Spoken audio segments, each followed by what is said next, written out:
Halo, selamat datang kembali di pembahasan mendalam kita. Hari ini, kita bakal kupas tuntas topik yang lagi hangat nih, fleksibilitas kerja buat aparatur sipil negara atau ASN. Sumber kita kali ini ada Peraturan Presiden Nomor 21 Tahun 2023 sama aturan pelaksananya Permenpan RB Nomor 4 Tahun 2025. Tujuan kita, ya membedahlah aturan baru ini, terus dampaknya gimana buat Anda, apalagi kalau Anda ASN, atau ia buat layanan publik secara umum. Oke, mari kita mulai gali lebih dalam. Sip, kita mulai dari dasarnya dulu ya. Peraturan Presiden Nomor 21 Tahun 2023 itu. Sebenarnya apa sih yang jadi latar belakang utama munculnya aturan ini? Oke, jadi Perpres ini intinya punya beberapa tujuan. Pertama, ya jelas ningkatin produktivitas ASN.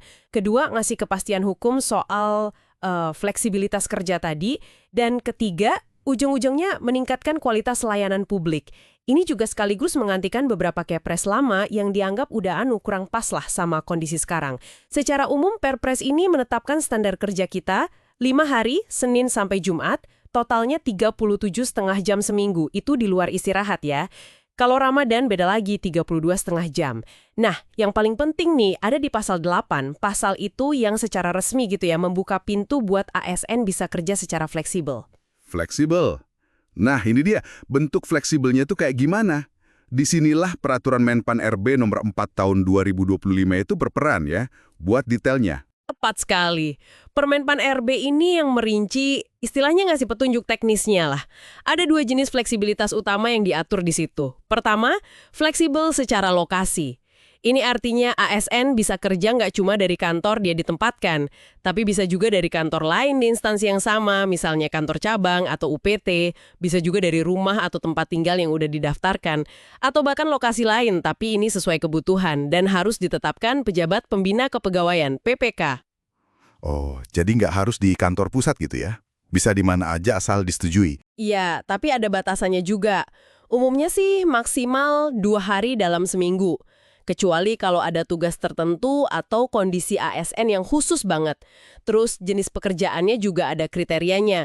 Harus yang emang bisa dikerjain di luar kantor, nggak butuh alat atau ruang khusus di kantor, harus bisa pakai teknologi informasi pastinya, interaksi tatap muka minim, dan nggak perlu diawasi secara fisik terus-menerus. Gitu.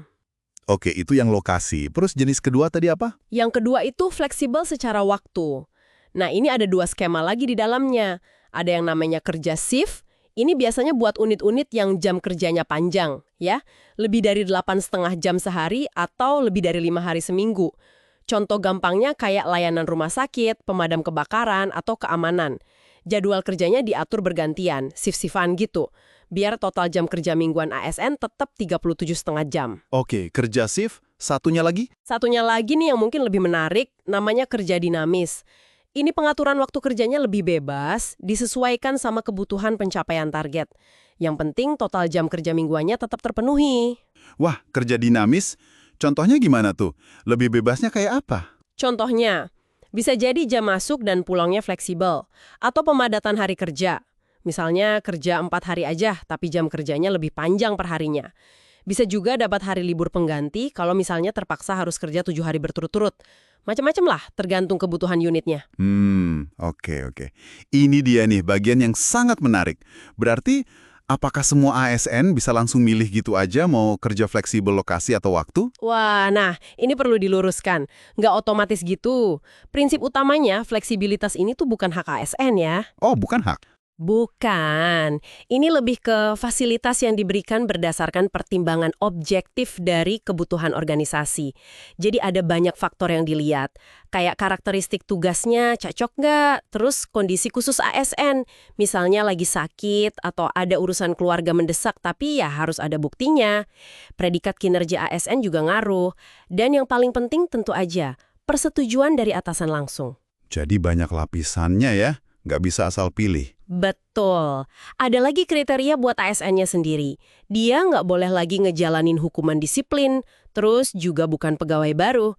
Nah, batasan pegawai baru ini nanti tiap instansi yang nentuin. Mungkin setahun pertama atau gimana.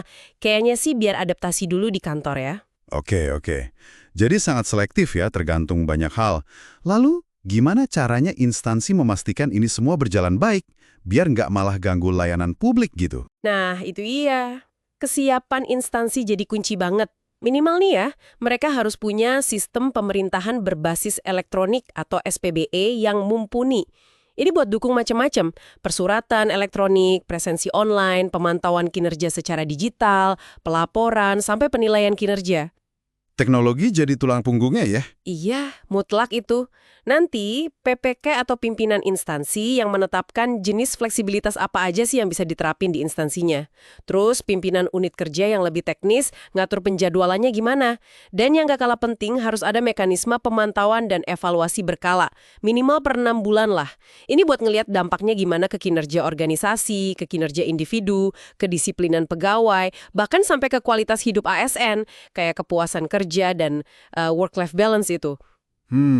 Work-life balance. Itu penting tapi ngukurnya agak susah ya. Betul, itu tantangannya. Makanya evaluasinya harus komprehensif. Oke, jadi kalau kita tarik kesimpulannya nih ya, fleksibilitas kerja ASN ini bisa dibilang langkah modernisasi birokrasi kita. Tujuannya ya buat mencari keseimbangan antara tuntutan kerja sama kehidupan pribadi ASN. Sambil tetap menjaga, bahkan harapannya sih meningkatkan ya produktivitas dan kualitas layanan publik. Dengan dukungan teknologi pastinya. Benar sekali. Dan perlu diingat juga, ini sifatnya sangat dinamis. Penerapannya pasti bakal beda-beda di tiap instansi. Tergantung banget sama jenis pekerjaannya, kesiapan teknologinya, bahkan mungkin kultur organisasinya. Jadi ini bukan kebijakan pukul rata yang plek sama di semua tempat. Sip, jelas sekali. Nah, ini sebagai penutup, ada satu pertanyaan buat Anda renungkan.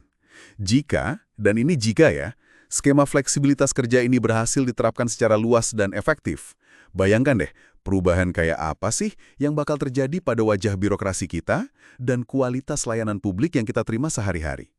Menarik buat dipikirkan. Sampai jumpa di pembahasan mendalam kita berikutnya.